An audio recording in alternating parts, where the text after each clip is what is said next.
খবর 24 সাথে আপনাকে স্বাগত। নতুন নতুন খবর জানার জন্য আমাদের চ্যানেলে চোখ রাখুন। আবারও একটি সুন্দর অনুষ্ঠানের সাক্ষী থাকলো বজবজবাসী। বজবজ পৌরসভার 4 নম্বর ওয়ার্ড নাগরিক কমিটির ব্যবস্থাপনায় এবং বজবজ থানার ভারপ্রাপ্ত আধিকারিক শান্তনু বসু তত্ত্বাবধানে দক্ষিণ 24 পরগনা বজবজ বিধানসভার অন্তর্গত বজবজ থানা সংলগ্ন নদীঘাটের পাশে নবনির্মিত শ্রী শ্রী কালী মন্দিরের শুভ উদ্বোধনী অনুষ্ঠান অনুষ্ঠিত হয়।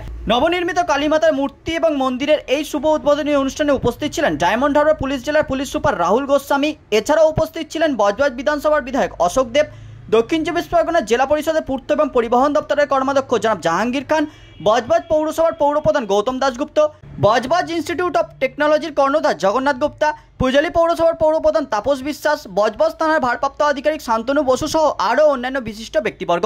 আদ্যাপীঠের মহারাজ পূজ্যপাত শ্রীমৎ মুরাল ভাই ব্রহ্মচারী মহারাজ ভার্চুয়ালি এই মন্দিরের শুভ উদ্বোধন করেন।